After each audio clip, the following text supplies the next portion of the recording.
dokumen, sebarang dokumen, pasport, kad pengenalan ataupun apa-apa dokumen rasmi yang dikeluarkan oleh sebuah negara berdaulat, yang dikeluarkan secara rasmi oleh autoriti yang sahih di dalam negara berdaulat itu, wajar diterima oleh negara lain di bawah Convention Vienna.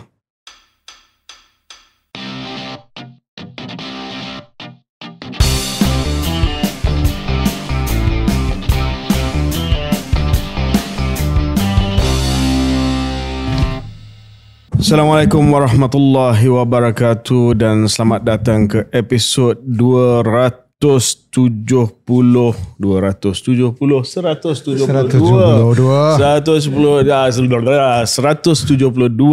keluar sekejap bersama dengan saya KJ. Saya Zaidil Baharudin. Zaidil, saya ada dengar cerita. Okey. Saya ada dengar cerita awak tak puas hati. Saya pun tak pastilah apa yang saya tak puas hati. Banyak benda saya tak puas hati ni. Ini kali ke berapa Zaidil tampil di KS? Asal ni kali keempat kot. Kali keempat kan? Ya, saya. Dengar kata payment tak lengkap. Sebenarnya tuan, saya anggap keluar sekejap sebagai batu loncatan sebenarnya. Sebab kalau begitu, kenapa nak ungkit pasal payment? Bukan. Saya ada terfikir, tapi saya teringat sebagai KS ni untuk batu loncatan saya. Sebenarnya saya bercita-cita nak jadi DJ radio sebenarnya. Daripada KS ni. Dan saya memang target untuk radio terpaling hangat dalam Malaysia lah. Ya. Tidak lain tak bukan Klasik Nasional lah. Tak puas hati mengambil tempat saya di podcast? Bukan. Saya tak ada target untuk hot. Saya memang nak target Klasik. Ialah untuk di Klasik Nasional. Okay. Dengarlah siapa-siapa yang bertanggungjawab. Zaidil Baharudin diminat untuk Klasik Nasional. Saya Klasik nak bawa balik zaman kegemilangan radio di Bas Mini dan juga Bas Rijaya. Baik. Okay. Kalau dapat, maka payment ni tak ada masalah. Tak ada masalah. Zaidil kena berpada-pada lah. Kita ni podcast marahan. Okay. Okay. Hari ini seperti mana yang obvious, Syaril dia tak ada. Dia berada di perantauan. So kita jemput balik Zaidil. Kita ada buat satu laporan AI lah. Okay. Laporan AI berdasarkan kepada komen-komen selepas penampilan Zaidil di KS. Terlalu positif lah. Oh ya ke? Rata-rata daripada golongan wanita ke lelaki? Tak pasti. Okay. Tak pasti. Tapi kalau kita ambil gender blind lah, agak positif lah. Alhamdulillah. Maka mendorong saya untuk terus. Ke mana tu tuan depan ni? Itulah, mungkin kita simpan berita itu dulu. Okay. Hari ini adalah berapa bulan? 28 hari bulan September. Pada 22 hari bulan September, finally, akhirnya kerajaan telah mengumumkan pelaksanaan inisiatif subsidi bersasar untuk warga negara Malaysia yang akan mula sepenuhnya pada 30 hari bulan September. Dia bermula semalam, kalau tak silap saya dia bermula semalam dengan warga polis dan juga angkatan tentera. Hari ini dengan penerima STR, penerima budi. Dan pada 30 hari bulan sepenuhnya untuk semua warga negara Malaysia. Dan ini menggantikan sistem subsidi pukal yang diberikan kepada RON 95. Dikatakan penjimatan daripada pelaksanaan budi 95 ini adalah sekitar 2.5 bilion hingga 4 bilion ringgit setahun. Dan di bawah skim ini, setiap rakyat Malaysia yang layak akan menerima kota 300 liter subsidi setiap bulan. Dan semua rakyat Malaysia yang layak menerimanya adalah mereka yang memenuhi syarat asas warga negara Malaysia dengan MyKad yang sah, lesen memandu aktif dan umur minimum 16 tahun. Warga negara Malaysia yang layak akan menikmati harga petrol RON 95, bukan 97, RON 95 pada kadar subsidi sebanyak, ini harga baru, RM1.99 1 liter. Kalau dulu RM2.05, sekarang ni RM1.99 seliter, sehingga had 300 liter sebulan. Dengar betul-betul, 300 liter sebulan. Itu kota lah, kota kepada setiap warga negara Malaysia yang layak. Maknanya you have 300 liters a month. Warga negara asing yang membandu kenderaan berdaftar Malaysia akan dikenakan harga tanpa subsidi. Ini bukan harga pasaran sebenar, tapi harga yang diletakkan oleh kerajaan sebagai harga yang tiada subsidi, RM2.60 seliter. Warga asing yang menggunakan kenderaan berdaftar luar negara hanya dibenarkan membeli RON 95. Ini mungkin warga negara Singapura lah. Betul. Yang datang ataupun Thailand yang datang ataupun Brunei yang datang, hanya RON 97 sahaja. Berbeza dengan bantuan tunai seperti sumbangan tunai rahmah, cash transfer, pelaksanaan Budi 95 tidak menetapkan sebarang syarat berdasarkan tahap pendapatan dan tidak membezakan antara golongan B40, M40 ataupun T20. Ia bersifat universal. Okey, saya berhenti di situ. Sebelum kita mengupas lebih lanjut, dikatakan bahawa mekanismenya adalah sama ada di kaunter ataupun di pump di stesen minyak. Masuk saja IC pengenalan dan kalau lulus maka akan dapat harga Budi 95. Betul. Dan anda boleh cek baki pada resit transaksi tersebut ataupun boleh cek di mana-mana app seperti Settle dan sebagainya, boleh cek berapa banyak lagi liter kuota yang ada untuk sebulan itu. Zaidil, best ataupun tak best?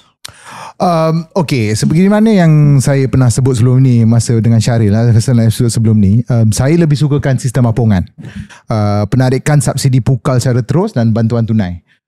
Cumanya walau bagaimanapun saya agak gembira bahawa dalam mekanisme kali ini kita dah dengar macam-macam ura-ura lah nak bezakan jurang pendapatan dan sebagainya. Kita tak ada pengkelasan dari segi subsidi. Maksud dia tak ada tier pricing. Jadi yang saya suka tentang mekanisme ni, dia golongan kelas pertengahan lah. Tidak dirasa disisihkan dan dari segi pelaksanaan dia lebih bersih lah, lebih jelas, iaitu okey, semua dapat subsidi 300 liter, pakai MyCard dan sebagainya dan begitulah. Cumanya saya nak kembali kepada tujuan kenapa kerajaan sebut tentang pelarasan semula subsidi. Idea dia ialah sebab nak buat penjimatan, sebabnya subsidi pukal ni sangat membazir, banyak ketirisan dan sebagainya, dan dikira dalam kita punya nota kita buat ni semua, anggaran penjimatan tahunan sepatutnya antara 2.5 hingga 5 bilion. Tetapi ni yang saya risau sedikit. Satu ialah, pertama, mekanisme macam nak pakai, iaitu kita bila pakai MyCard dan sebagainya, kita ada sistem IT tu kena sentiasa up dan sebagainya. Keduanya, penjimatan 2.5 dan 5 bilion ni, kita tak berapa jelas macam mana dia dapat kiraan itu. Tetapi katalah kita anggap bahawa berdasarkan penggunaan minyak sekarang, Purata sekarang, dia kata okey, kalau kita bagi 300 liter kepada setiap orang sekarang, berdasarkan sebab nak dapat Budi 95 ni, tak salah saya, warga negara kena ada lesen mandu aktif, tu saja. Saya risau ialah tiba-tiba penggunaan ataupun pembelian RON 95 meningkat. Terutama bila harga minyak dunia tinggi. Dia macam dalam kes diesel dulu yang kita pernah buat tier pricing ni. Dulu kalau kita orang nak jual minyak ni, minyak subsidi ni untuk buat duit, dia kena eksport ke luar negara. Dia kena jual di Thailand, dia kena jual di perairan Sabah. Tapi sekarang bila ada perbezaan antara pengguna biasa yang dapat 300 liter subsidi dengan industri, orang dah tak payah seluduk rentas sempadan. Kalau dia nak buat duit, dia perlu hanya jual kepada kilang-kilang komersial yang perlukan RON 95 dan sebagainya. Jadi sekarang ni mungkin kita tak nampak sangat sebab apa nama ni, RM2.50 je, 50 sen beza. Bila harga minyak dunia membuatkan harga orang asing ataupun komersial kena beli RM3.50, tiba-tiba orang yang tak pernah ada kenderaan ataupun isi akan rumah, ada sindiket lah, orang akan kutip MyCard. Dia akan kutip MyCard ke, dia akan jual. Sebab tak silap saya, mungkin dah ubah sekarang. Purata keuntungan, commission stesen minyak dapat bila jual 1 liter kepada setiap liter dia jual tu, dapat dalam 12 ke 24 sen, saya tak ingat. Quite small. Kalau dia boleh jual RM2 seliter dekat industri, that's a lot of money. 200 liter is RM2.400 cash tiap-tiap bulan. Jadi tiba-tiba jangan terkejut kalau kita risau lah. Ini yang kita tengok. Tiba-tiba banyak orang dah pencen, tiba-tiba dah ada balik kereta. Orang yang tak mana motor tiba declare dia beli 300 liter dan sebagainya. So itu antara benda yang kita nak kena tengok jugalah. So penguatkuasaan dan pemantauan di PAM lah. Apa yang Syaril pula, apa yang Zaidil maksudkan adalah penyalahgunaan MyCard. Betul. oleh mereka yang tak perlu pun. Tetapi ada orang datang jumpa dia kata, okay, saya akan bayar awak untuk dapatkan kota awak untuk dijual. Tapi itulah sebenarnya nak kuasa susah. Tak pasti kalau kita bayangkan macam mana dia nak buat benda tu. Adakah mereka akan kutip my card? Dia kena kutip my card. Betul juga. Siapa yang akan bagi my card? Kan? Sebab kita tahu bahawa susah untuk dia kutip my card, lepas tu pergi jumpa orang tu balik, lepas tu bagi balik my card, akan dikesan juga dan satu kesalahan. Betul. So boleh berlaku, tetapi saya rasa nak buat tu boleh lah, tetapi agak sukar. Sebab dia ada rekod dan sebagainya. Dan saya rasa kerajaan boleh pantau kalau sekiranya ada penggunaan yang luar biasa, trend dia luar biasa, daripada satu bulan ke satu bulan. Mungkin dia boleh check, dia boleh audit. Katalah seorang tu usia 90 tahun. Dah untuk sebulan, 2-3 bulan yang pertama ni langsung tak guna ataupun guna sikit saja sebab mungkin Pak Cik ataupun Pak Haji pergi surau. Tapi tiba-tiba dia guna 300. Saya rasa dia orang boleh check. Boleh lah kot. Tapi banyak cara buat lah. Sebab sebagai orang yang pernah bekerja di KB dan KK, oh ya, betul. Kita pernah ada benda macam ni. Satu, dia takkan isi terus 300 liter. Dia takkan isi dalam tong ke apa. Dia akan jual mungkin 50 liter seminggu. 50 liter dia jual dan sebagainya. Dia isi ada apa? Jerikan? Maybe contoh okay, salah satu sebabnya, okay, katalah dia nak jual dekat lori komersial ke van ke dan sebagainya. You can use it over there. Isi minyak dan sebagainya. Sebab bila orang kata nak guna minyak subsidi, dia nak guna kat kenderaan lain. Kenderaan tu kenderaan komersial. So bila kita register pakai MyCard kita, MyCard tu dia tak check nombor plate. Tak ada sistem boleh check nombor plate. Contohnya saya bawa kenderaan kilang, saya isi minyak subsidi tapi dia akan ada sedikit perbezaan daripada tingkah laku sebelum tu. Betul lah. Takkan dia akan isi lori sikit aja. Dia mesti akan isi lori agak banyak. Tak adalah sampai lori tak. Sebab lori majoriti pakai diesel lah. Diesel lah. Okay, ada dia use jerrycan ke apa ke, benda-benda macam tu lah. Whatever lah. Untuk kenderaan komersial yang petrol, yang betul. 95. So again, dia kata patah Inggeris, the devil is in the detail lah. Macam mana kita buat. Cuma dari segi penguasaan, saya tahulah pertamanya banyak sangat stesen minyak dalam Malaysia ni. Itu yang pertama. Keduanya, sukar kita nak bezakan antara minyak tu subsidi ke bukan subsidi ke. Warna dia sama, rupa dia sama. Dulu ada sebut kononnya nak ada nak bubuh pewarna. Misalnya ini tak praktikal. Tak praktikal. Saya bagi contoh. Contohnya ialah kita sebut tentang, I know you're not in favor of this. Bila kita sebut tentang rokok. Bila kerajaan letak harga rokok tahap tinggi kan, kita you have to sell RM20, RM25 dan sebagainya, rokok seluduk bersepah dalam pasaran. So ada permintaan bila ada beza di situ. Jadi apa maksud saya ialah boleh, tapi again kita takkan nampak sekarang lah. Bila harga minyak dunia melonjak, kita terima bukan kritikan lah, kita terima pandangan itu. Betul. Sebagai satu perkara yang boleh menimbulkan ketirisan nanti. Betul. Ya.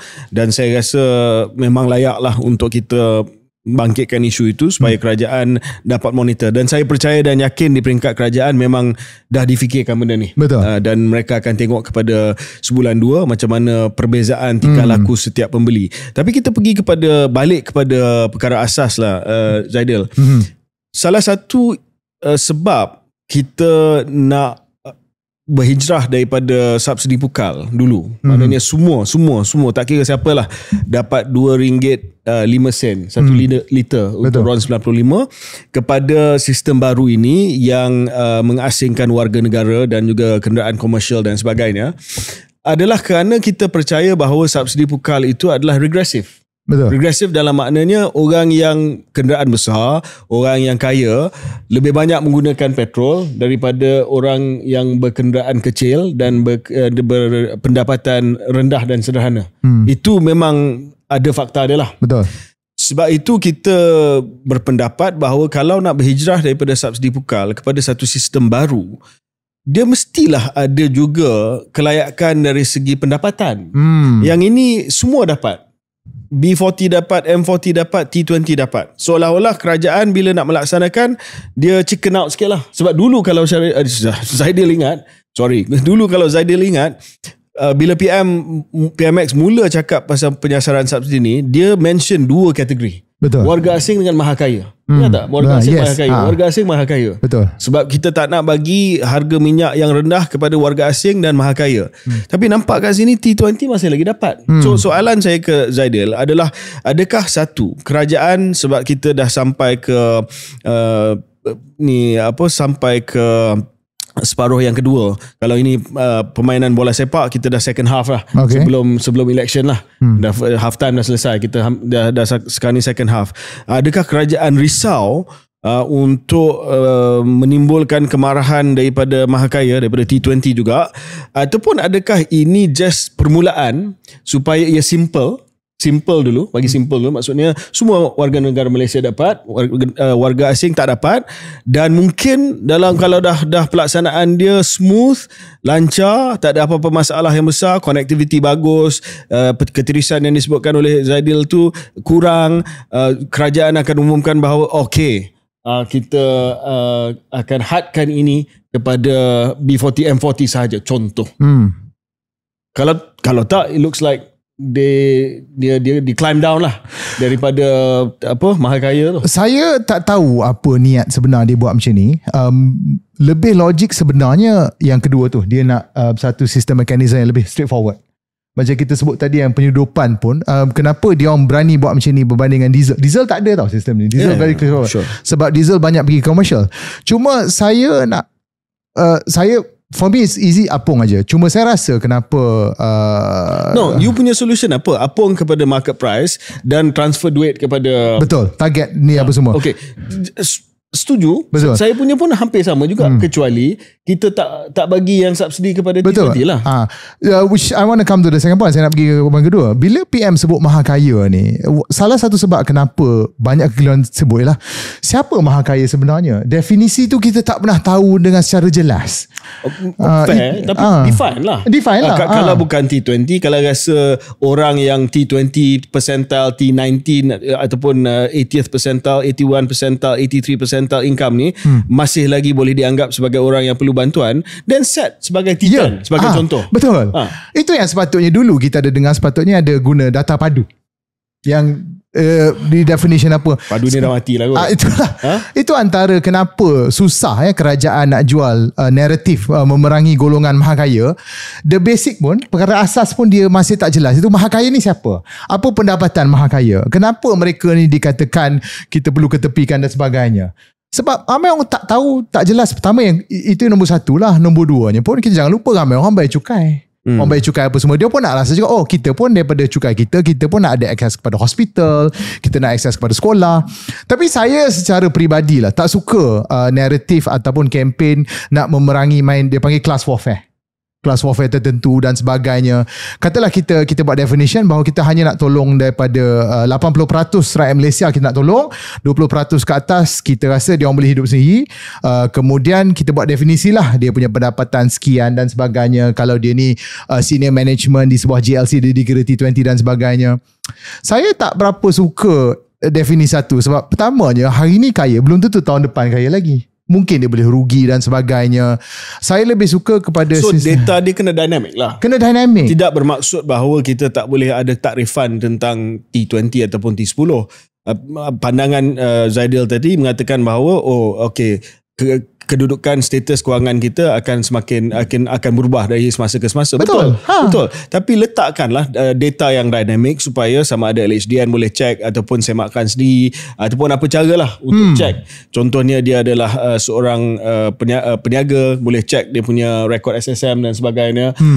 Saya rasa itu yang ada di sebalik padu pun. Betul. Bila dilaksanakan oleh Datuk Seri Rafizi semasa dia ada di Kementerian Ekonomi. Tetapi dengan ini saya nampak sama ada satu, kerajaan takut untuk menimbulkan kemarahan di kalangan T20. Kedua, tak tahu nak letak T20 kat mana ataupun T itu kat mana. Betul. Ketiga, memang padu ni satu pengkalan data yang akhirnya tak boleh diguna sebab nampak macam tak masuk akal dia punya parameters dia. Ataupun 3, dia buat benda yang simple dulu dan kemudian mungkin selepas pilihan raya dia akan melaksanakan benda yang lebih progresif lah. Maksudnya kalau anda tergolong di kalangan T10 dengan definisi tertentu, maka bukan lagi RM1.99 tetapi kena bayar RM2.60 ataupun terus bayar harga pasaran. Betul. I don't know. Yeah, that's the thing lah. So satu tu kita boleh anggap lah padu memang takkan dipakai langsung lah. Dan kemudian ada timbul juga persoalan apa jadi dengan data-data padu. Kita isi dan sebagainya. Adakah ia digunakan untuk benda lain? Itu yang kurang penjelasan di sini. Saya nak tanya 2 soalan kepada Zaidil ya. Zaidil memandu kereta petrol ke apa? Petrol dan diesel. Diesel. Diesel. Ada diesel. Okay. Saya kenalah. Memang kenalah. Tak fikir nak pergi EV ke apa? Sebenarnya saya nak ke EV. Nak ke EV. Nak ke EV. Okay. Zaidil rasa cukup tak 300 liter ni? Kalau bawa Beza, kalau untuk Beza MyV, rasa boleh. Kita kira macam 50 liter seminggu. Kalau pakai dalam kawasan bandar, 50 liter seminggu baru 200 liter. Kita ada lebih 100 liter. Tapi yalah, mungkin ada orang akan berbeza lah tengok penggunaan dan sebagainya. Tapi kalau dalam kawasan Lembah Kelang, sepatutnya kalau gunakan Beza MyV yang banyak kita pakai Grab ke, very fuel efficient, sepatutnya cukup. Ini mungkin perlu kita tanya kepada pendengar dan penonton KS yang hari-hari commute daripada luar KL ke KL. Sebab ramai sekarang ni yang tinggal di Nilai, yang tinggal di Semban, mungkin di Rawang ataupun Tanjung Malim datang ke Lembah Kelang. Ramai lah sekarang ni sebab kos rumah dekat KL ni agak tinggi, so mereka duduk di sana dan mereka datang ke sini. Dan mereka mungkin boleh jawab di ruang komentar sama ada 300 liter itu cukup. Tapi saya ada tanya, sebab biasalah kita dah zaman ChatGPT kan. Saya tanya, kalau commute daripada Seremban ke KL 5 hari seminggu dalam kereta petrol yang biasa, regular, 1.5 to 2 liter lah, biasa kan, 1.5 to 2 liter, berapa liter petrol akan diguna setiap bulan? So dia bagi jawapan lah dalam 15 saat. Dia bagi jawapan. Dia kata andaian Seremban KL 65 km sehala, maknanya 130 km sehari. Balik lah. 5 hari seminggu, katalah pada hujung minggu dia tak datang KL, dia lepak dekat Seremban ataupun dekat Nilai atau dekat Rembau, 650 km seminggu. Regular petrol car fuel economy dalam 6.5 hingga 8.5 liter untuk 100 km. Make sense? Roughly, yeah. Itu tipikal lah untuk 1.5 hingga 2 liter sedan yang penggunaan dia di highway dan juga di jalan raya biasa. So calculation dia adalah kalau kita ambil yang paling tinggi lah, 650 km kali 8.5 bahagikan 100 untuk dapat weekly liters lah. So weekly liters macam Zaidil kata lah, ini Zaidil kata untuk orang duduk di KL biasa tadi. Lah. Ini untuk orang yang duduk di Semban, guna penggunaan biasa dengan kereta yang average is about 55 liters a week. About that. So kalau 55 liters a week, maksudnya dia akan guna 200 dalam 200 lah, 195 liter untuk sebulan. Kali 4 minggu. So should be okay. Should be okay lah. Sepatutnya. So macam kerajaan dah betul-betul fikir 300 liter tu mengambil kira orang yang commute. Yang a decent commute lah. A decent commute, of course. Kalau tiap-tiap hari daripada JB kat KL memang bus lah. Tapi tak ada siapa kot yang setiap hari JB ke KL. Dan lagi satu boleh naik komuter lah daripada Seremban ke KL. Ataupun kalau dia perniagaan, dia commercial vehicle. Betul. Ataupun dia ambil diesel. Kan? So saya rasa itu agak munasabah. Tapi komen di bawah kalau anda tak puas hati dengan 300 liter. Kalau ada yang kata saya ni B40 tapi sebab perniagaan saya guna 400-500 liter sebulan. Macam mana pula kes saya? So kita nak tahu juga kalau ada outlier lah, kalau ada kes-kes yang terpencil. Okay, AI sependapat dengan saya lah. Saya agak bangga dengan diri saya. Melainkan awak buat AI sebelum. Tak. Itu pertikaian juga. Itu pertikaian juga. Okay, yang kedua Zaidil, ini lebih kepada isu peribadi lah, bukan isu peribadi saya, isu privacy. Oh yeah. So okay, saya terfikir juga kan. Kalau kita guna MyCard kita ni, secara tak langsung kerajaan tahu kita ada kat mana kot. Betul. Kita isi mana, dekat mana dan sebagainya, bila. So apakah ini menjadi satu kebimbangan? Okey, sebenarnya tak termasuk juga sistem yang digunakan di sebalik budi ni. Saya difahamkan Touch 'n Go digunakan. Betul. Siapa dapat data akses macam mana dan sebagainya. Cuma persoalan di sini ialah okeylah, kalau melalui budi sahaja kerajaan nak tahu banyak maklumat pasal kita, susah jugalah sebab dia hanya dapat di stesen minyak saja semata-mata. Tapi dia bolehlah tengok pattern kita isi dan sebagainya. Kalau nak ikutkan lagi, kalau betul-betul lah, dulu MySejahtera dulu lagi detail. Kita tahu sebab kita kena QR dan sebagainya. Sebab tu dia hanya pada waktu yang sekejap saja kita boleh tengok penggunaannya. Tapi masa tu menteri dia jujur, so Alhamdulillah. Cuma saya tahu kenapa isu ni akan datang balik. Sebabnya sekarang ni terdapat banyak kesangsian orang ramai terhadap data peribadi kita. Setiap 3-4 bulan kita akan dengar data peribadi kita yang diikat dengan MyCard, nombor MyCard kita akan dijual di dark web. Banyak kali dah saya dengar. Dan sangat sikit kita tengok, kita tak nampak banyak orang-orang dibawa ke mahkamah dan muka pengadilan yang menjual dan membeli data-data peribadi kita. Ya, contohnya ada data daripada banyak MCMC lah kena main lebih peranan lah. Kalau kita tengok laporan 2-3 tahun ni, banyak data peribadi kita dijual. So ini adalah lagi satu, macam mana siapa jaga data kita, bagaimana siapa yang simpan, kerajaan boleh salah guna ke tidak, benda-benda macam tu.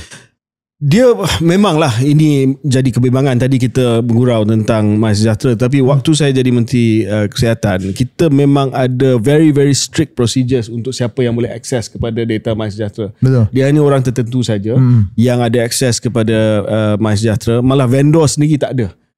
Dia bagi kunci itu kepada KKM. Iyalah. Dan KKM sahaja yang ada. Dulu macam-macam data leak dikaitkan dengan MySejahtera. Saya boleh laporkan bahawa setahu saya memang tak ada satu pun data leak daripada MySejahtera. Betul. Terutamanya saya pun bila tak ada news. Migration. Betul. Kepada server kerajaan.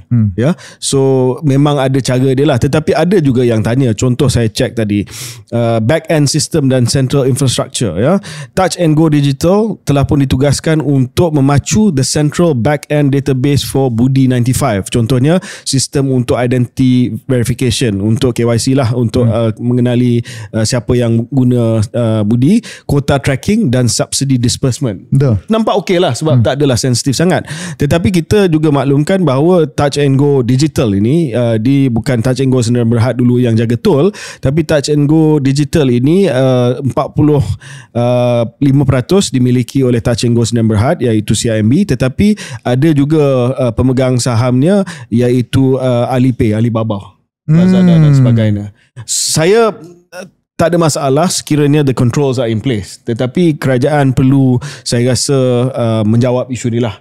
Sebab mungkin ada sedikit kebimbangan bahawa kalau back end system central infrastructure kepada database yang digunakan oleh Budi 95 itu dikendalikan oleh Touch 'n Go Digital, yang pemegang saham terbesar adalah CIMB, tetapi ada juga pemegang saham daripada entiti syarikat asing yang terlibat dalam sektor digital. Saya rasa mungkin ada perlunya juga nanti dalam parlimen mungkin bagaimana nak dijelaskan supaya rakyat rasa selesa maklumat mereka tidak disalahguna. Secara teknikalnya boleh kita melindungi data-data ni melalui encryption, simpanan data pengkalan yang berbeza dan sebagainya. Secara teknikal boleh, cuma ada defisit kepercayaan lah terhadap data peribadi, dan juga bila kerajaan menguruskan data peribadi berdasarkan berita-berita yang kita tengok pasca setahun dua lepas lah. So itu yang kerajaan kena jelaskan dan tangani, dan saya setujulah kena diperbahaskan dalam parlimen. Mungkin yang terakhir daripada saya ada nampaklah beberapa infografik dan juga posting yang telah pun disediakan oleh Kementerian Kewangan dan sebagainya. Cuma ini mungkin cadangan bodoh saya lah, tapi saya rasa wajar untuk dipertimbangkan oleh kerajaan. Minggu lepas, pada hari Selasa, tak silap saya, hari Selasa, saya masuk Hot FM hari Selasa minggu lepas. Biasanya dekat Hot FM ni, Zaidil, saya bukan hanya bersiaran di radio, saya juga buka TikTok live. So saya buat 2 kerja dalam satu lah, walaupun dia bagi gaji satu saja. Tapi tak apa, Media Prima Audio. Okay. Yang saya nampak pada hari tersebut, saya mula cakap pasal budi. Saya explain pasal budi. Dan itu setelah sehari 2 selepas PMX umumkan budi. Tapi to be fair lah, kerajaan masih lagi tidak keluarkan sepenuhnya perancangan komunikasi strategik mereka. Tapi benda-benda basic lah. Soalan-soalan basic. Daripada benda-benda political, tipu lah. Macam mana nak dulu cakap macam ni lah. Betul ke nak bagi duit subsidi? Kenapa? So, daripada soalan yang teknikal yang wajar kepada soalan yang sangat-sangat saya rasa malintent lah, dengan niat yang tak bagus. Tetapi di celah itu ada banyak soalan basic sebenarnya yang kalau kita baca FAQ dan kalau kita tengok video yang disediakan oleh kerajaan memang ada pun.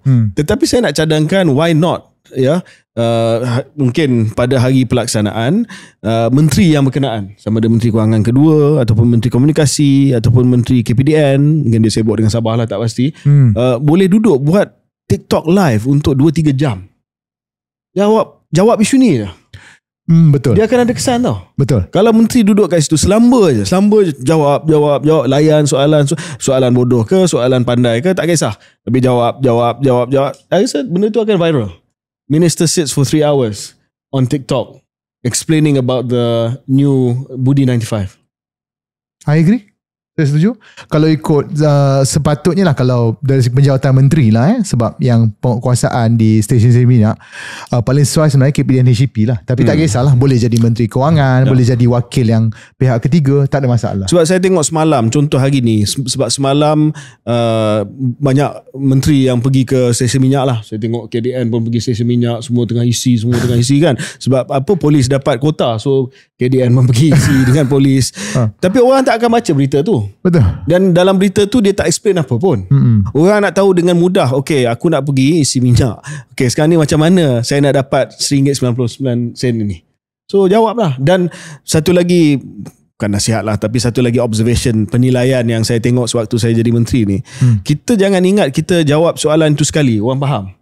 Sebab yang penting orang lain tak dengar jawapan yang pertama tu. Betul. So berulang sampailah tak ada soalan yang sama lagi.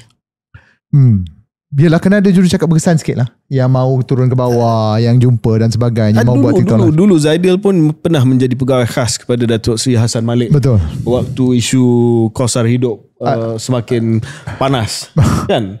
Macam mana pengalaman? Sebab nak explain benda ni bukan benda yang senang. Yang kedua, jangan kita anggap kita bagi jawapan kat parlimen cukup. Tak ada siapa pun tengok parlimen tu. Saya rasa segelintir saja daripada rakyat yang tengok video kita bercakap kat parlimen ni. Okey, satulah sebenarnya kerajaan sekarang ada kelebihan bandingan waktu tu. Waktu tu tahun 2015. 2015 GST diperkenalkan kalau tak silap saya. Waktu tu tak ada TikTok live, tak ada Facebook live, tak ada Insta live dan sebagainya. Kita banyak bergantung kepada jawapan bertulis di Facebook, di Twitter dan sebagainya. Kemudian sebenarnya saya setujulah, antara contoh yang paling sesuai sebenarnya kena ada jurucakap yang selalu berjumpa, selalu bercakap, mau turun dan sebagainya. Antara contoh, bukanlah stand up dan sebagainya, bila KJ waktu Menteri Kesihatan dan juga Menteri Vaksin dulu menjawab isu-isu vaksin dulu, terutama daripada mereka yang agak sangsi dengan penggunaan vaksin bila baca banyak misinformation dan sebagainya. Mungkinlah satu peluang untuk kerajaan, ada satu jurucakap yang mau pergi kepada dalam bentuk lebih santai, pergi TikTok dan menjawab soalan dan sebagainya. Cumanya kita harap jurucakap ni jangan mudah koyak lah. Sebab menjadi lumrah di TikTok komen tu akan penuh cacian, makian dan orang yang sebenarnya dia tak dengar apa-apa menteri cakap, dia nak bantai sahaja. Jadi mungkin perlu ada satu jurucakap begitulah. Saya secara peribadi, kalau nak ambil peluang, kalau mana-mana menteri kabinet atau ahli politik dalam madani dan sebagainya, ambillah peluang ni untuk mengetengahkan diri anda, untuk katakan, oh saya boleh bercakap bagi pihak kerajaan dan sebagainya. Begitulah. Ya, saya rasa rumusan berkenaan dengan Budi 95 ni saya sokong sebab daripada dulu lagi saya sokong penyasaran subsidi. Zaidil lagi ekstrim daripada saya. Betul. Dia nak terus apungkan kepada harga pasaran yang saya rasa agak the shock will be too much lah. dan kesan kepada harga-harga lain agak walaupun kita bagi dalam bentuk sumbangan tunai kepada pendapatan rendah untuk menampung kos tinggi itu, saya rasa kesan kepada the entire supply chain agak tinggilah. Boleh lah bagi, bagi saya punya pandangan apung.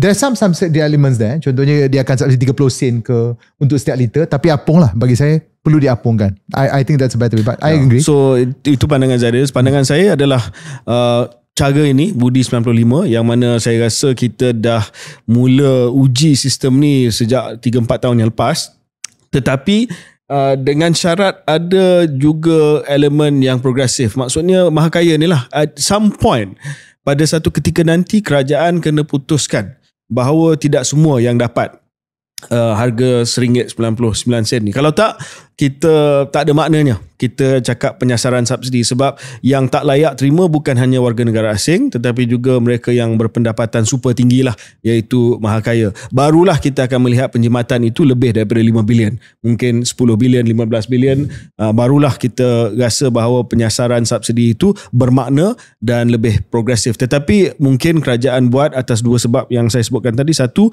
political cost yang terlalu tinggi, jadi dia chicken out sikit, ataupun yang kedua disebabkan dia nak pastikan sistem ni smooth dulu, dibagi kepada semua dulu, bagi dia lancar, pelaksanaan dia lancar. Selepas itu baru dia akan tentukan mungkin golongan yang berpendapatan XXX ke atas dah tak layak untuk terima harga yang disubsidi. Semoga berjaya kerajaan. Okay, all the best. Kita akan kembali selepas ini.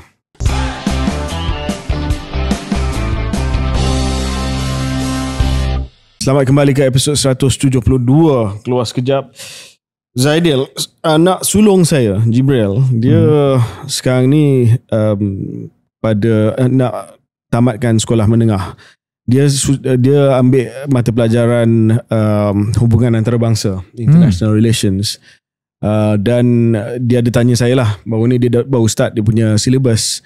Dia minta saya bagi sedikit pandangan berkenaan dengan teori hubungan antarabangsa. So teori hubungan antarabangsa ni pada asasnya ada dua, boleh katakan ada dua sekolah lah, two schools of thought. Satu realist, satu lagi satu lagi liberal ataupun idealist. Liberalist worldview of the world. So realist ini berpaksikan kepada kuasa, iaitu negara-negara akan bertindak mengikut kepentingan mereka, their self-interest. Dia tak akan pentingkan kerjasama. Dia akan buat apa yang dia rasa penting untuk diri dia. Dan biasanya realist worldview ini adalah berkait dengan mereka yang ada kuasa besar lah. Sebab dia akan bertindak menggunakan kuasa. Dia akan mengenepikan undang-undang antarabangsa, dia akan mengenepikan institusi antarabangsa, dia akan mengenepikan kerjasama politik dan juga kerjasama ekonomi untuk kekayaan semua. Dia hanya akan jaga diri dia sahaja. Manakala pada sudut liberal ataupun idealism, dia lebih mementingkan shared future lah. Sebab itu dia bina institusi antarabangsa seperti Pertubuhan Bangsa-Bangsa Bersatu. Dia menjadi juara kepada undang-undang antarabangsa. Dia menjadi juara kepada proses globalisasi. Dia menjadi juara kepada proses liberal market economy, di mana semua boleh berdagang dengan semua. Of course agak mungkin tak tepat kalau kita kata bahawa semua negara akan ambil hanya satu ataupun the other. Dia akan ambil elements of both lah. Betul. Ya, ada elemen realist, ada elemen liberal ataupun idealist yang akan dibuat ataupun diikuti oleh sebuah negara ataupun sebuah kerajaan. So saya jelaskan kepada Jibril begitu. Tapi dia tanya kepada saya, dia kata dia baca bahawa liberal world order ni diperjuangkan dan diasaskan oleh Amerika Syarikat selepas Perang Dunia Kedua 1945. Sebab tak nak melihat dunia berperang lagi, maka dia tubuhkanlah Pertubuhan Bangsa-Bangsa Bersatu untuk menggantikan League of Nations. Dia menubuhkan Bretton Woods Institutions seperti World Bank dan IMF untuk menjamin kestabilan ekonomi untuk semua. Dia menjadi peneraju kepada globalisasi dan sebagainya. Tapi dia tanya, kalau Amerika Syarikat dan Barat, the West, yang memperjuangkan liberal world order ini, dia kata kenapa dia nampak macam dia sendiri tak ikut world order tu. So saya tanya dia, kenapa? Dia kata, tarif Trump adalah tanda bahawa mereka tidak lagi percaya kepada perdagangan yang bebas. Betul. Kedua, dia kata apa yang berlaku di Gaza. Nampak macam dia orang tak kisah langsung pasal PBB, pasal UN resolution, undang-undang antarabangsa. Nampak macam dia dah tak ikut kepada liberal worldview. So saya kata that's good observation sebab itu yang memang berlaku. Ya. Dan kita tengok bahawa kalau itu adalah penilaian seorang pelajar kepada apa yang sedang berlaku, it was, we all know it's the case, tetapi ia disahkan beyond doubt by Donald Trump pada perbahasan Perhimpunan Agung PBB UNGA yang ke-80 yang diadakan baru-baru ini, ya. Dan dalam ucapan dia, antara intipati ucapan Donald Trump, Presiden kepada Amerika Syarikat, kepada negara yang telah pun mengasaskan the liberal world order, yang sebelum ini telah pun lecture ataupun tegur negara-negara macam China, negara-negara macam Rusia, negara-negara daripada blok komunis dulu, bahawa mereka kena ikut dan kena patuh kepada order berasaskan kepada undang-undang, rules-based order. Ya, mereka selalu lecture kita ni, rules based order, kepada satu sistem world order yang liberal, kepada satu sistem world order yang patuh kepada human rights. Mereka tak boleh sidestep United Nations. Tapi sebenarnya bukan hanya pada Gaza, dulu pun mula daripada Iraq dia dah mula sidestep United Nations. Dia cakap senang lah, tapi tindakan daripada mereka adalah cakap ataupun bikin tak suka cakap. Even worse now, sebab Trump pergi ke United Nations kali ini dan dia sendiri telah menyoal kewujudan UN itu sendiri. Dia kata apa? What is the purpose of the United Nations? The United Nations has such tremendous potential, but it's not even coming close to living up to that potential. All they seem to do is write a really strong worded letter and then never follow that letter up. Ada sesuatu yang saya tak berapa senang, Zaidil. Kenapa? Yang pertama, saya agak setuju dengan dia. Tapi yang kedua, saya setuju dengan dia sebab negara dia lah yang memandulkan Pertubuhan Bangsa-Bangsa Bersatu. Melalui kuasa veto. UN is impotent in some cases, in some instances, tetapi antara sebab UN PBB ni mandul adalah sebab Amerika Syarikat. Melalui kuasa veto. Apa pandangan Zaidil tentang that? I don't know what. It's not even a crazy speech. It was a one kind of a speech. Satunya, saya tak terkejut lah kalau tak ada apa-apa yang konkret keluar daripada United Nations lah. Satu yang kita dah sebut tadi, sebab kuasa veto tu mengganggu semua benda. Tu biasa dan sebagainya. Kita dah tengok ni banyak kali. Dan kita tengok daripada perang Iraq sampailah ke Gaza dan hari ini dan sebagainya. Cuma kalau nak katakan ialah kita sebut tentang Gaza dan mungkin saya ni nampaklah ada sedikit kemajuan, small silver lining lah. Mungkin sebab sekarang ni pasal social media, pasal kesedaran orang dan sebagainya, reaksi terhadap Israel mungkin ataupun secara tindakan dia sangat ekstrim kali ini dibandingkan dulu-dulu adalah sangat berbeza dengan konflik-konflik Israel di Gaza ataupun di tebing barat sebelum ini. Kalau kita tengok, itu yang Netanyahu terkejut. Dalam ucapan dia masuk, ramai yang keluar. Dia ada dalam ucapan dia bising negara-negara barat kepeculik dengan mengiktiraf kewujudan Palestin dan sebagainya. Walaupun patut mereka dah buat 50 tahun lepas dan sebagainya. Kemudian kalau kita tengok di Amerika Syarikat tu sendiri, naratif terhadap sokongan Amerika Syarikat kepada Israel dah mula dipersoalkan, bukan saja di golongan di sebelah kiri tetapi juga golongan sebelah kanan. Banyak kita tengok penyokong-penyokong, pendukung Donald Trump, mereka di atas bakal tanya, kata America first kan, make America great again, tapi kenapa kita ikut menyokong dasar negara asing dan sebagainya. So kita dah nampak di situ. Cuma saya nak lari sikit lah kalau dibenarkan kita nak bincang sini. Saya lebih kecewa dengan satu lagi himpunan, bukan PBB. PBB saya dah agak dah. Saya lebih kecewa dengan himpunan yang dibuat tak lama sebelum ini, beberapa bulan lepas, iaitu Himpunan Kecemasan Negara-Negara Arab dan Islam yang dianjurkan oleh Qatar. Selepas Israel mengebom Qatar sebab nak dan sebagainya. Untuk makluman penonton ni, Qatar ni sebuah negara Islam, dia pengkalan tentera US terbesar di Timur Tengah ada di Qatar. Dan bukan saja di pengkalan Al-Udeid, Qatar pun beri sokongan kewangan berbilion USD. Bukan saja, Qatar pun bagi hadiah jet Boeing 747-8 bernilai lebih 400 juta kepada Trump sebab dia nak baik dengan Trump dan sebagainya. Tapi bila Israel bom dia, Donald Trump tak cakap apa, Amerika Syarikat benarkan dan sebagainya. Tapi lebih kecewa, okeylah, ini ada emergency, Israel berani bukan saja buat tindakan di Gaza, dia berani serang negara Arab yang dia tak pernah buat sebelum ni. Berhimpunlah ramai-ramai di Qatar, buat ucapan, keluar statement apa semua, tapi tak ada apa-apa tindakan konkret. Langsung tak ada.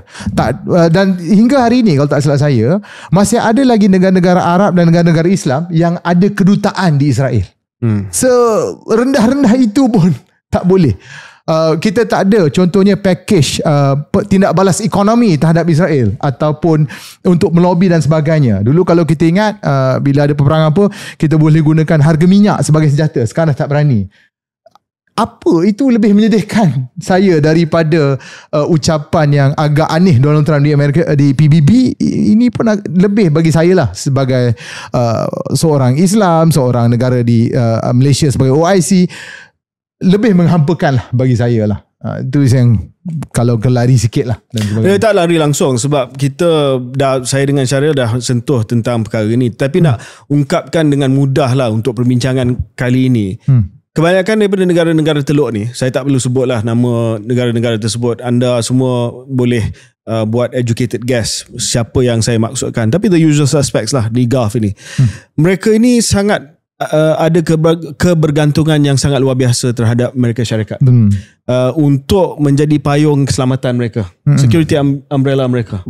Kerana bagi negara-negara ini, Zaidil, saya nak tanya Zaidil, negara-negara tersebut, mereka rasa ancaman yang lagi dahsyat daripada Israel adalah siapa? Iran. 100%. Dan domestik. I'm coming to domestic. Dua. Iran dan domestik. Okay? So negara-negara ini, dia lagi takut kepada Iran, dia lagi benci kepada Iran yang sebenarnya walaupun Syiah adalah Muslim juga, daripada dia benci kepada Israel. Sebab itu dia sanggup untuk ikut cakap Amerika Syarikat sebab Amerika Syarikat bagi mereka security umbrella. Okay. Sebab itulah dia pun dalam senyap bila Netanyahu serang Iran tempoh hari, dalam senyap lah. Dalam senyap. Saya rasa dia pun rasa, oh bagus ni. Sebab musuh sebenar kita iaitu Iran telah pun diserang. Okey, banyak benda yang Iran buat yang kita tak setuju. Banyak benda campur tangan di rantau Teluk dan juga Timur Tengah yang Iran buat telah pun mengakibatkan pembunuhan ribuan, kalau tak ratusan ribu orang Muslim Sunni, ya.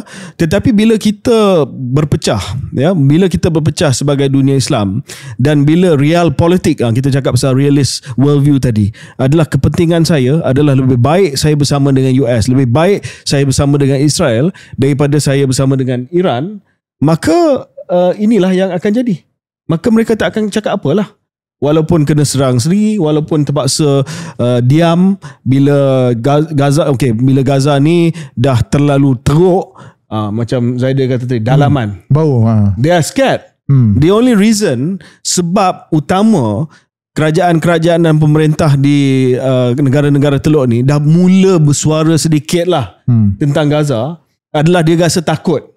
Dia rasa takut kalau dia tak cakap nanti, ya, selain daripada Iran, dia takut kepada pemberontakan dalaman.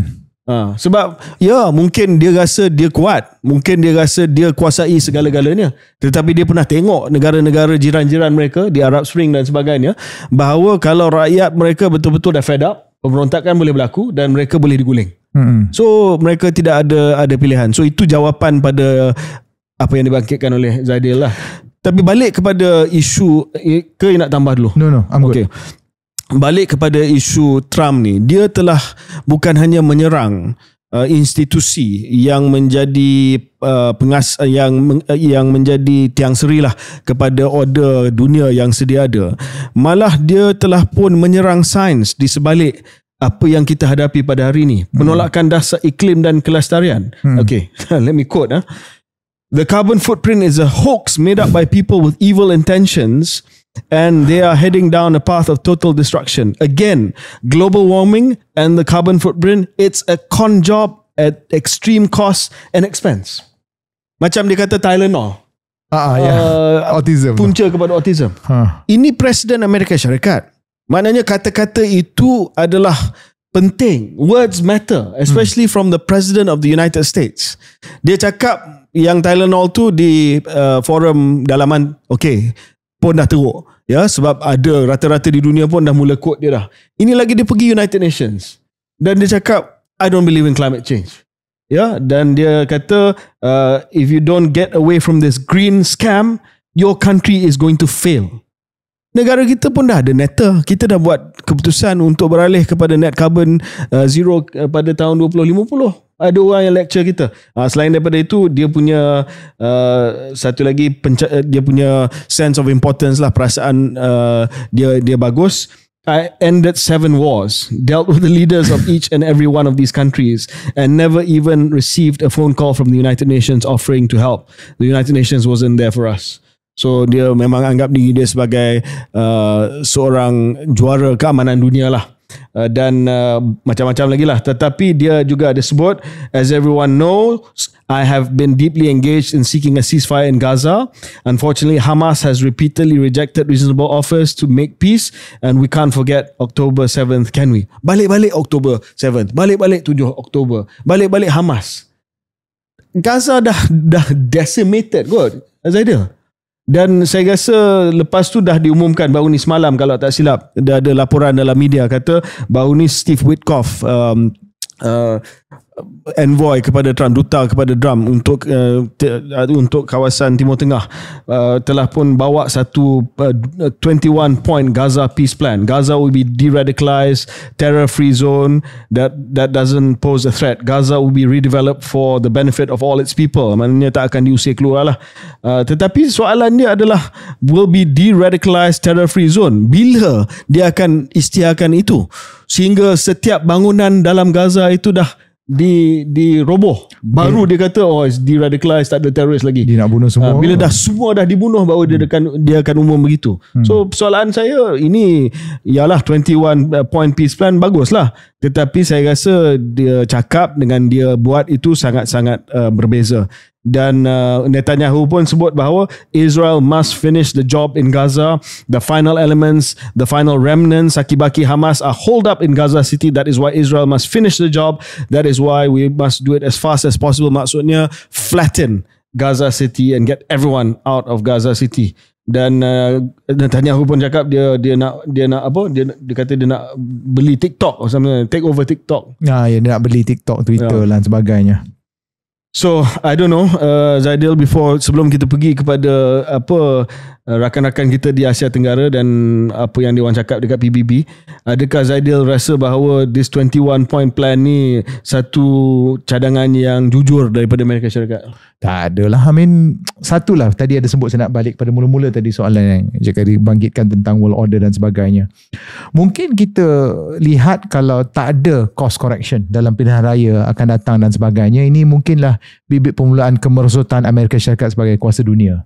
Sebab satu yang kalau kita tengok bila United Nations, field trade dan sebagainya, orang ataupun negara yang paling mendapat manfaat daripada semua ni sebenarnya Amerika Syarikat, dari segi nilai mata wang US yang digunakan dalam semua bentuk perdagangan, dari segi jumlah saintis-saintis dan mereka-mereka yang bijaksana yang datang ke Amerika Syarikat yang bina industri dan sebagainya. Steve Jobs anak pelarian, Elon Musk yang sangat kanan pun sebenarnya daripada Afrika Selatan dan sebagainya. Satya Nadella, most of the Silicon Valley CEOs datang dari India. Betul.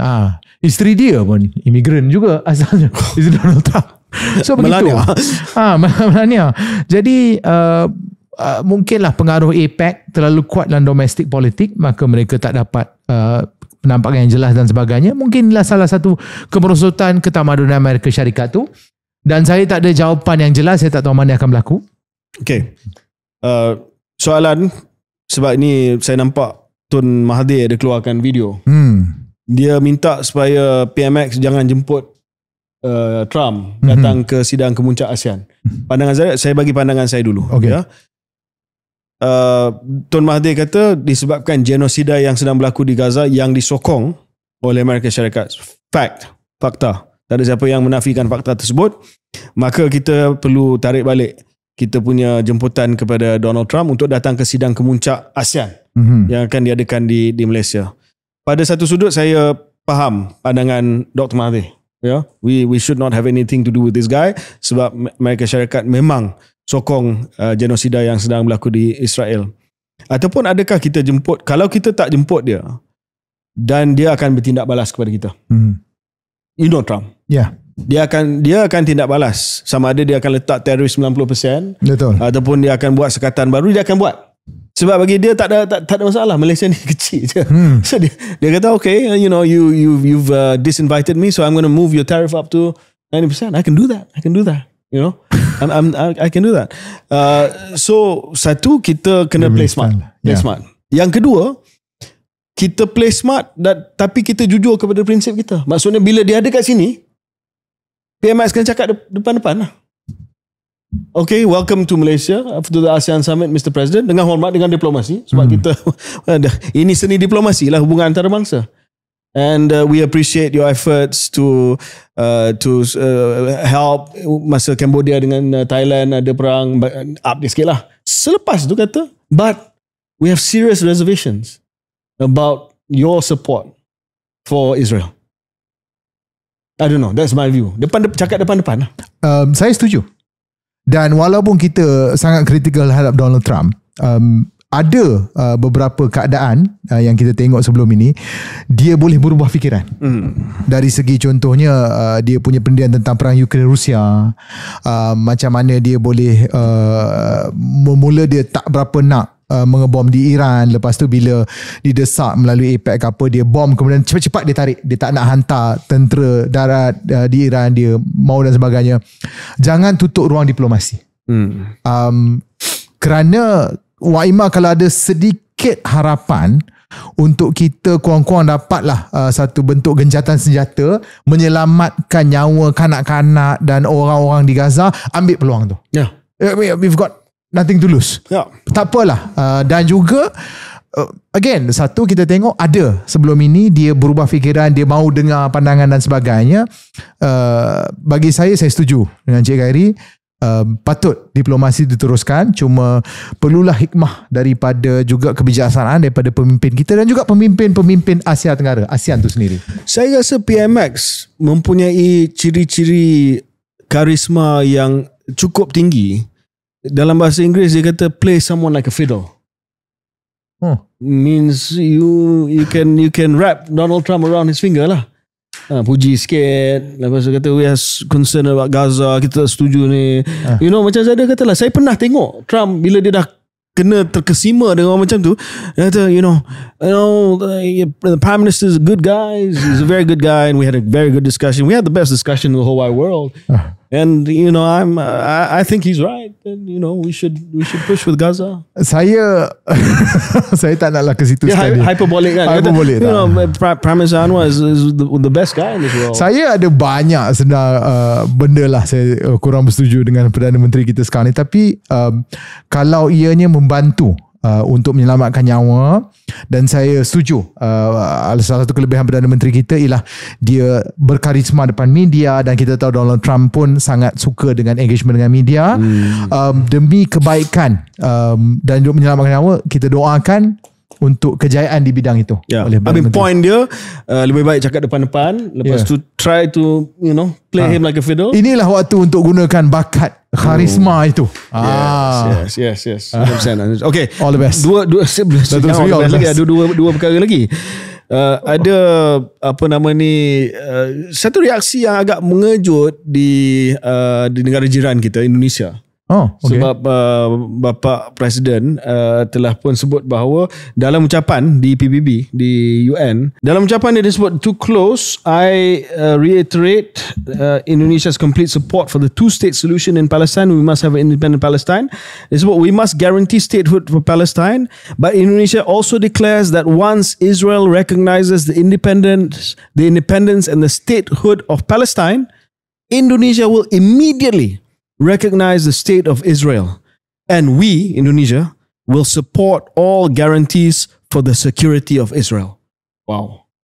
itu tak pernah dicakap, tak pernah disebut oleh mana-mana Presiden Indonesia. Lebih-lebih lagi Perdana Menteri Malaysia lah, sebab kita tak pernah cakap yang kita akan iktiraf Israel.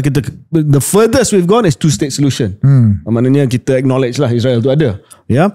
Tetapi yang ini Prabowo buat calculated move. Dia buat satu keputusan, perkiraan strategik, kata okay, mungkin inilah masa saya boleh menonjolkan Indonesia.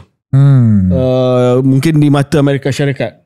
Dan saya beranikan diri untuk cakap I will recognize Israel selepas Palestine diiktiraf dan diwujudkan secara rasmi oleh semua masyarakat ataupun international community. Dan kedua, kita juga akan sokong supaya keselamatan Israel dijamin. Itu saya nampak reaksi di Indonesia, sangat banyak reaksi lah. Tetapi banyak yang negatif lah. Sebab ramai yang tak sanggup dia punya presiden cakap begitu dalam keadaan sekarang. Dalam keadaan sekarang. Tak perlu. Saya tak faham apa calculation dan sebagainya. Tapi kita tak payahlah nak beri macam inilah. Security guarantee keamanan takkan tercapai kalau tidak ada keadilan.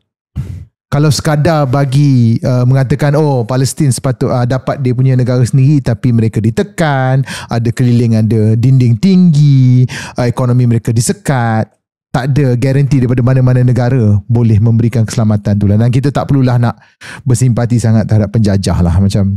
Ya. Dan sama juga saya rasa sebab sekarang ini, sebab saya terkejut, ya, jadi saya bangkitkan sebab saya nampak ini perkiraan strategik daripada Prabowo.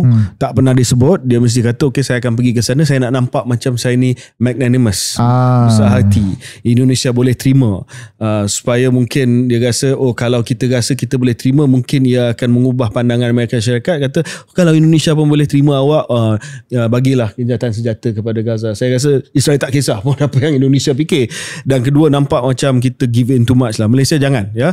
Saya nampak pendirian kita yang dibawa oleh Menteri Luar Datuk Seri Mak Hassan. Okey, betul lah dia cakap apa yang kita biasa cakap, pendirian kita berkenaan dengan Gaza supaya tidak lagi ada kuasa veto dan sebagainya. Maintain begitu. Dan kalau boleh tak payah sebut tentang two-state solution, hanya sebut tentang untuk kita nak melihat genosida itu tamat. Yang kedua, jiran kita tadi Indonesia. Yang kedua, Singapura, ya.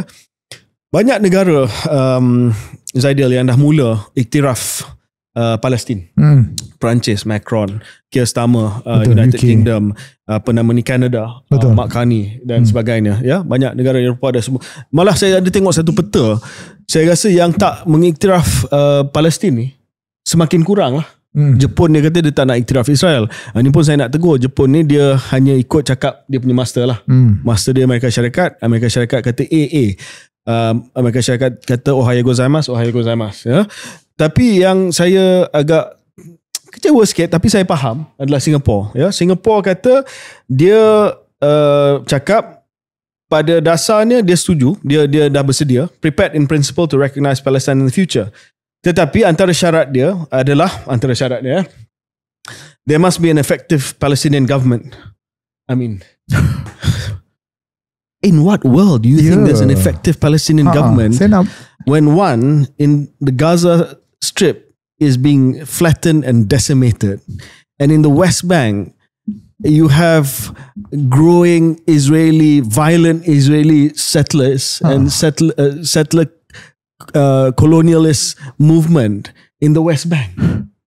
I mean, in what? Saya rasa equation has changed completely.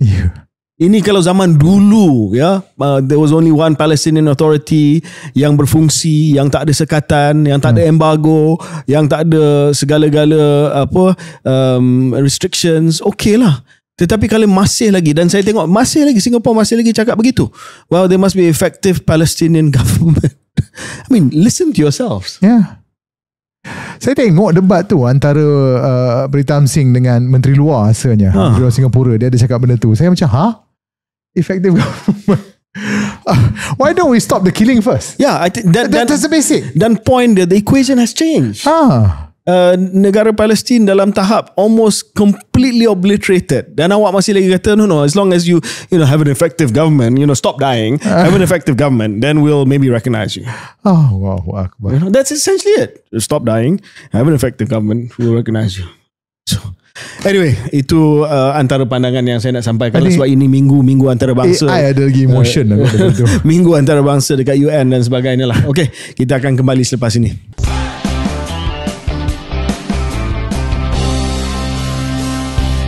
Okey, akhirnya untuk topik kita pada hari ini, iaitu yang ketiga, iaitu agak hangat terutama di media sosial dan juga peminat-peminat bola sepak tanah air, iaitu FIFA telah mengenakan hukuman terhadap Persatuan Bola Sepak Malaysia atau FAM, Football Association Malaysia, dan 7 pemain kerana melanggar artikel 22 Kod Tata Tertib FIFA berkaitan pemalsuan dokumen.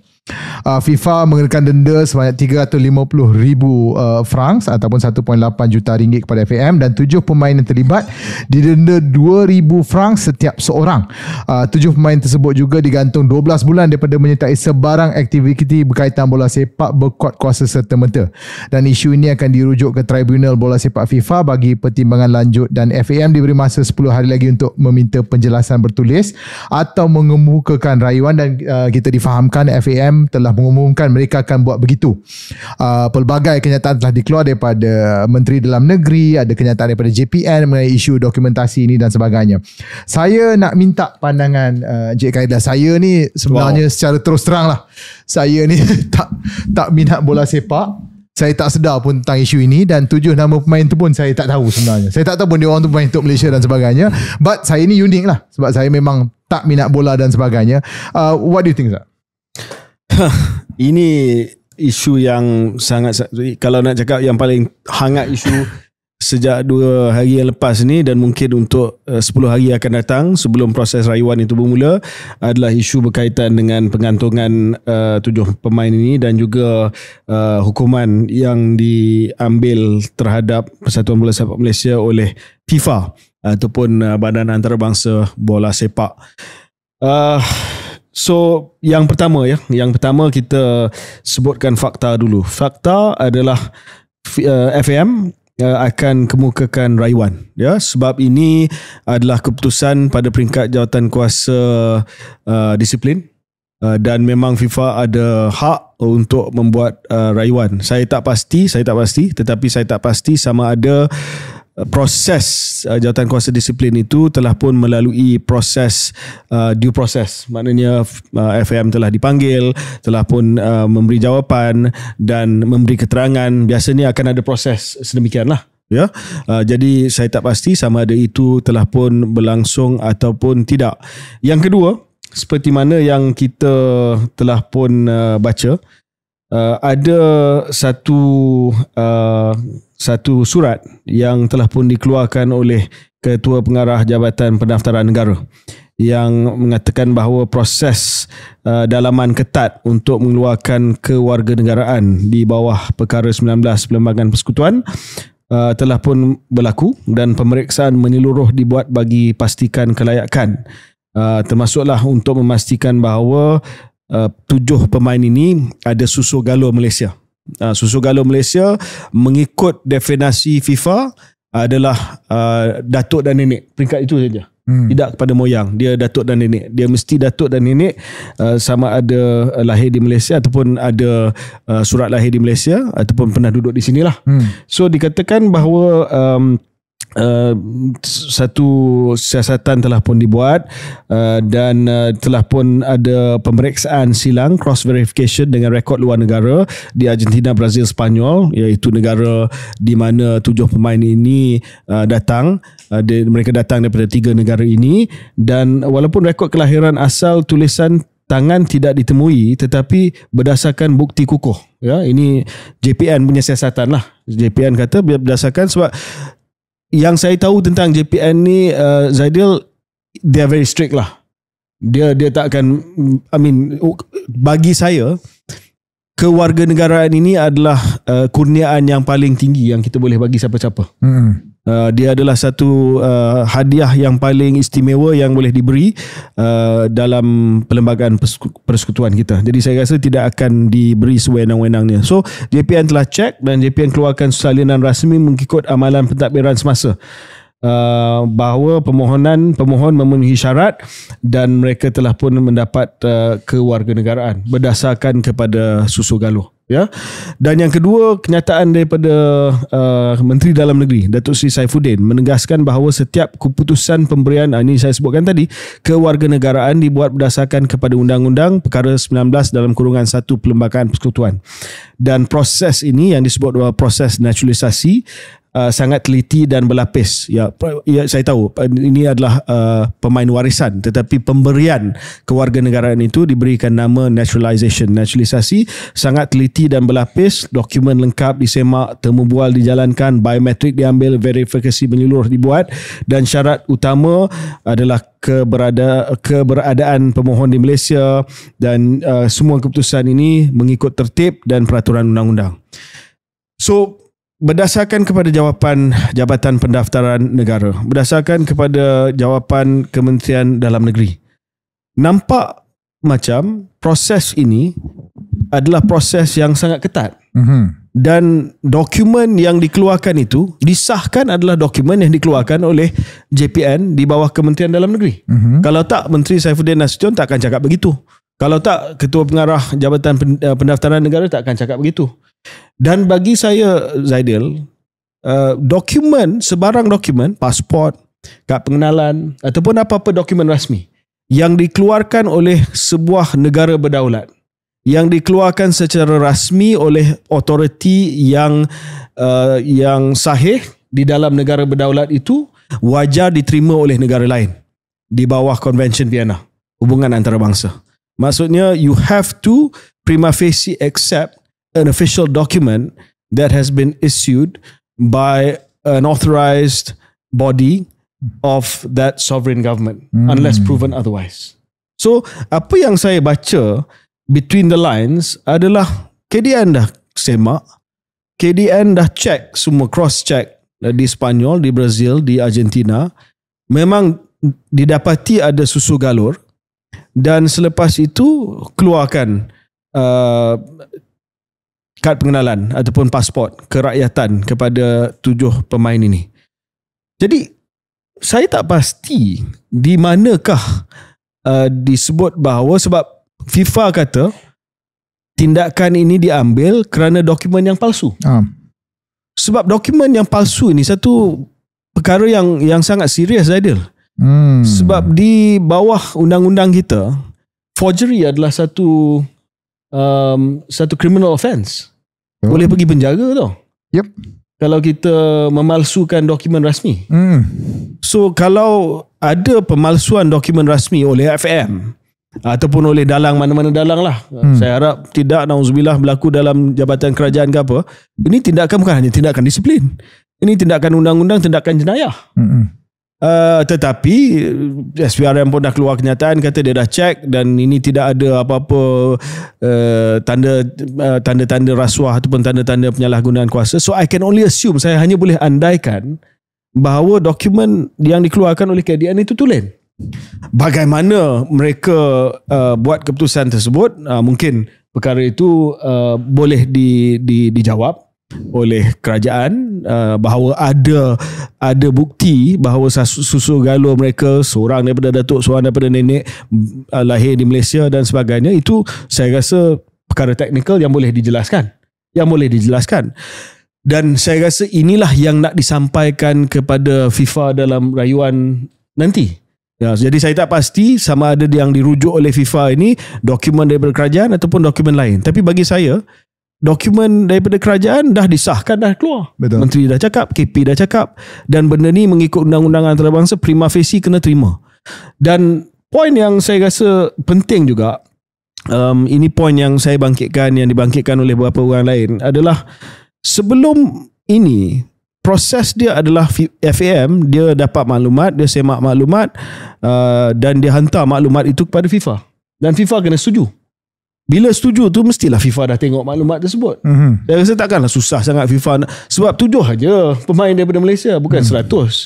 Saya rasa senang aja FIFA call Spain, call Brazil, call Argentina. Okey, saya dapat maklumat ini daripada warga negara anda bahawa mereka claim ada susu galur dengan Malaysia sebab datuk nenek mereka lahir di Malaysia. Ada tak bukti-bukti tersebut? Ataupun dia call Malaysia, adakah bukti-bukti tersebut? Tapi tak dibuat. Dibuat selepas satu aduan, dibuat selepas kita menang dengan Vietnam. Satu aduan dibuat, lepas tu tiba-tiba kita dikenakan tindakan. Okey, so saya nak fair, adil, proses rayuan biarlah di jalan. Biar FM bekalkan segala maklumat kepada FIFA dari segi bukti, dari segi dokumen dan sebagainya. Tetapi yang saya rasa heran adalah sebelum proses ni dah selesai, terlalu banyak orang dah buat conclusion.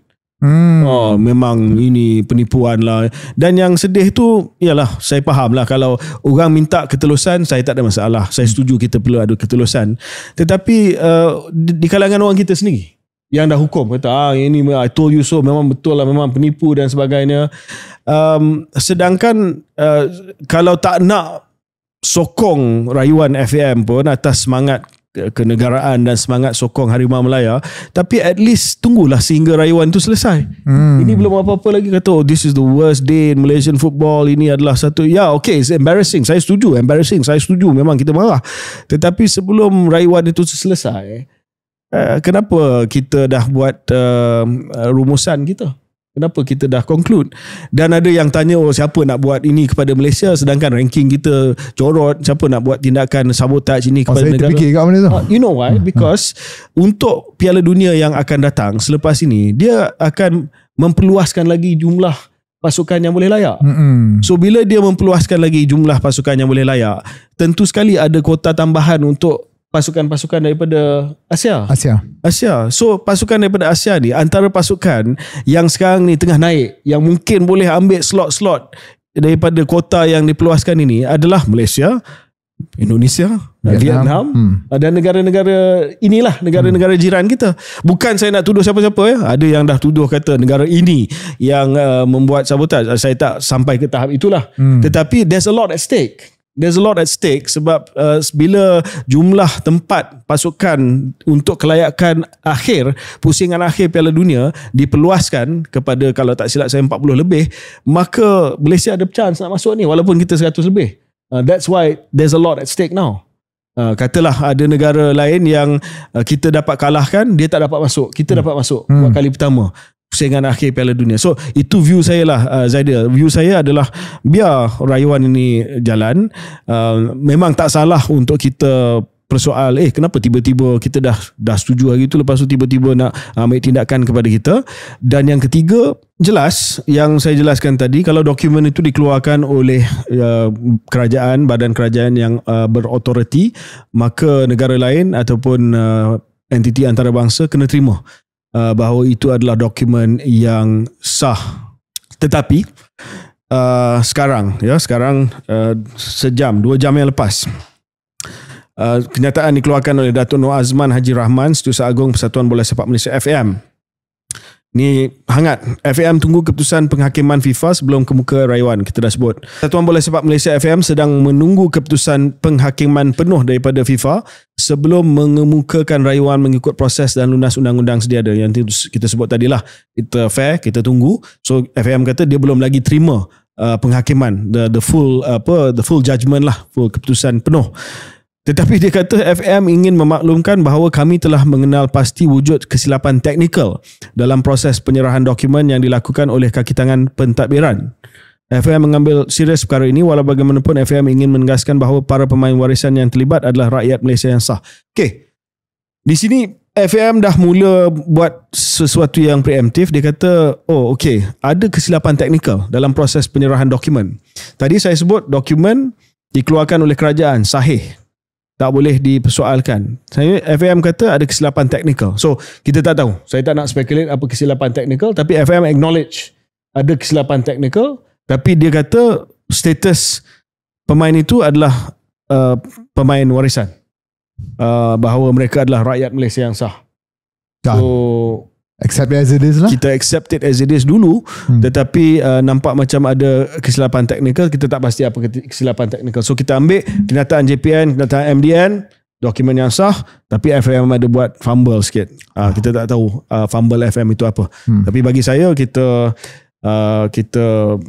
bersangka baik dan kita harap bahawa akan ada penyudah ataupun akan ada conclusion yang baik bagi kita lah. Sound sensible.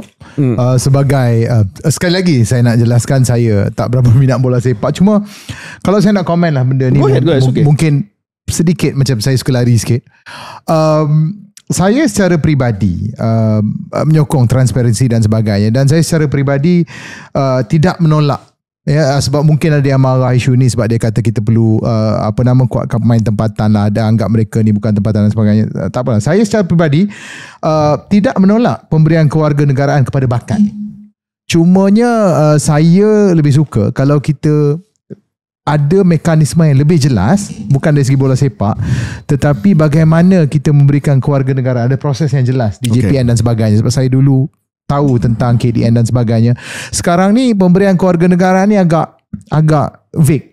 Dia banyak kuasa kepada menteri, dia tak ada sistem pemarkahan misalnya, dia tak ada mekanisme yang jelas, apa proses dan sebagainya. Dia hanya ada syarat-syarat umum, dia kena duduk sini berapa tahun, pandai cakap bahasa Melayu dan sebagainya. Sebab ni peribadi, kenapa saya sokong untuk memberikan kewarganegaraan kepada bakat-bakat. Contohnya dulu kita pergi ke sukan lain lah, golf. Apa yang tak tahu Vijay Singh? Dia kahwin orang Malaysia. Dia kahwin Malaysia. Dia pemain nombor 1 selama 32 minggu. Dia minta PR tak dapat. Tak dapat. Dia minta PR tak dapat. Dia tak dapat. Itu bagi saya satu kehilangan. Dan ni secara peribadi saya lah. Banyak juga masa saya belajar dulu. Banyak pelajar masters, PhD daripada Pakistan khususnya. Mereka ni pandai. Sangat-sangat pandai. Cakap bahasa Melayu fasih. Tak ada pelak apa semua fasih. Sekolah pun sekolah di Malaysia. Nak minta kerja pun tak boleh. Dia kena declare sebagai research assistant academic, dan akhirnya mereka pergi ke Australia, mereka pergi ke Timur Tengah dan sebagainya.